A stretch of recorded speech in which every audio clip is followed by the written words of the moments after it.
Thinking about AMD for your next build? Whether you should go with B450 or B550 is up to you, but I'll give you the differences right now. Check it out.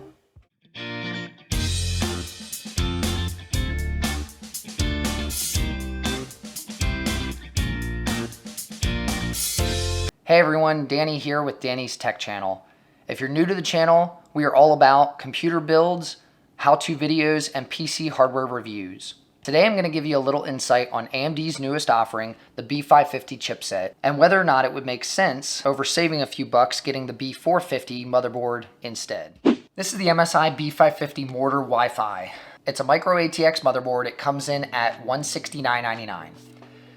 The main difference on B550 to B450 visually is just going to be higher end components. If you look at the VRMs, the heatsink on them is huge now. It's really good quality metal. Just little components here and there. The capacitors look a little bit better. The overall build quality and the upgraded components that they gave you is what you're seeing in the B550.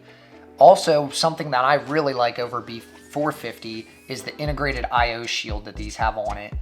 I can't tell you how many times I've forgotten to put the I/O shield on and then finish the build and realized it after the fact. This motherboard is on back order right now. The B550 Tomahawk is available for $179.99.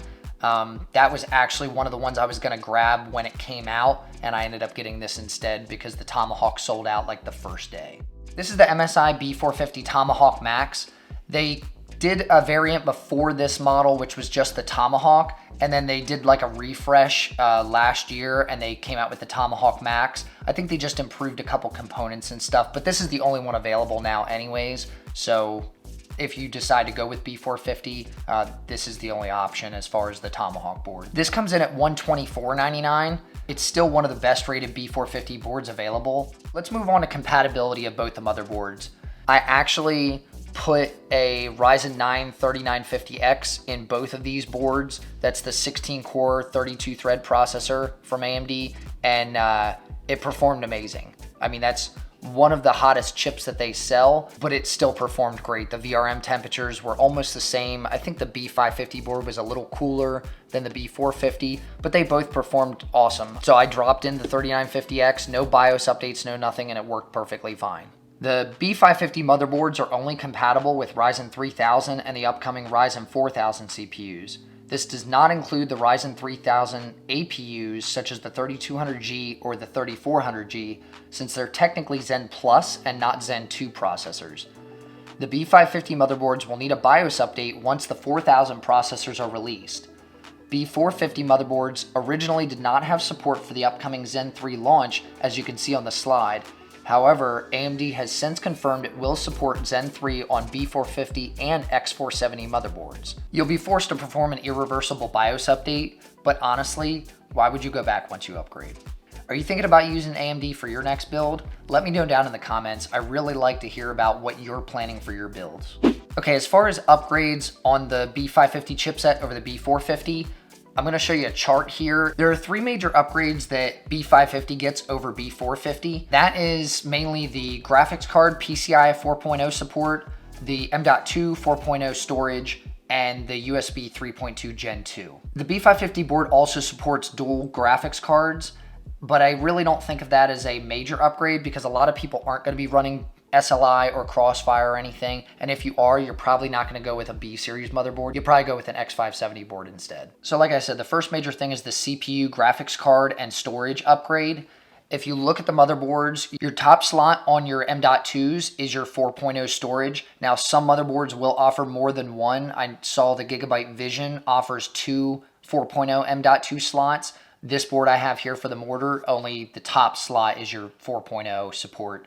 And then your top PCI lane for your graphics card is 4.0 compatible as well. AMD's newest Navi cards are 4.0 compatible. You'll never saturate a 3.0 lane with any graphics cards. Even an RTX 2080 Ti does not saturate a 3.0 lane. However, new graphics cards are coming out in the future here, actually this year, so they may take advantage of these 4.0 lanes. I really have no idea what the specs are going to be on these things. There's a lot of stipulation and rumors, but if you go with B550, that kind of gives you the ability to change to a 4.0 card later and take full advantage of it. And then, like I said, the storage solution as well. The final major upgrade on this is USB 3.2 Gen 2. I'm not going to give you all the big numbers and everything like that because it'll probably just confuse everybody. It confused me when I read it, and I took notes on absolutely everything. Just know that your 3.2 Gen 2 doubles the speed over your 3.2 Gen 1. 3.2 Gen 1 is 5 gigabits per second.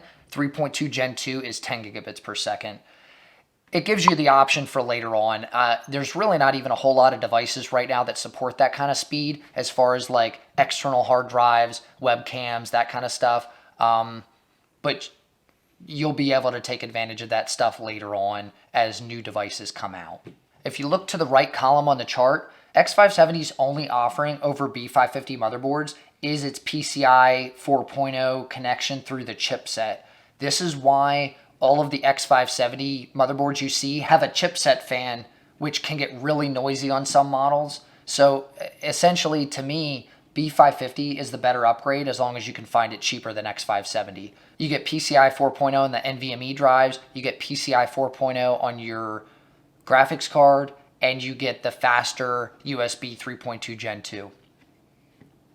Unless you need a bunch of fast storage solutions, which is, the PCI 4.0, that's the only option that X570 would give you over B550.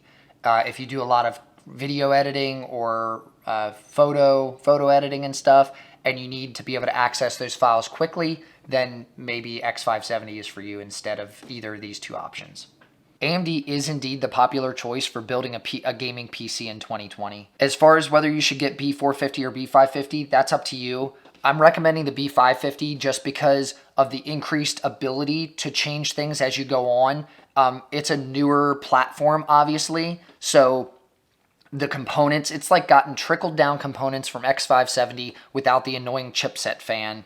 The price premium over it, yes, I understand they are up in price. If you want, you can wait till Christmas. I'm sure these B550 boards are going to drop in price. The B450 motherboard is on like permanent back order, and the B550 motherboard, this Mortar, is on a 1 to 2 week back order. My main advice to all of this is do your research on your individual board before you go and purchase something. I'm just giving you the basics of B450 to B550, what you're getting for the extra money.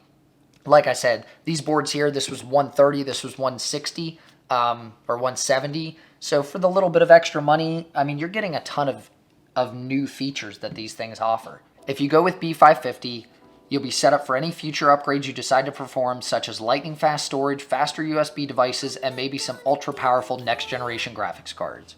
Like I said, there are plenty of people out there that have reviewed B450 boards, B550 boards, and even the X570 boards. There are some cheap options out there that don't perform too well, and I would try to steer clear of those if at all possible. Hopefully I gave you enough information on B450 and B550 to decide what works best for you. Lastly, hopefully everyone's enjoying this sort of in-work studio. I have a bunch of shelving that I'm putting up behind me here to be able to store these components so it's not just a plain wall. If you like the studio, I'm trying to come along and change things as I go, so bear with me, and hopefully it's enjoyable for you too.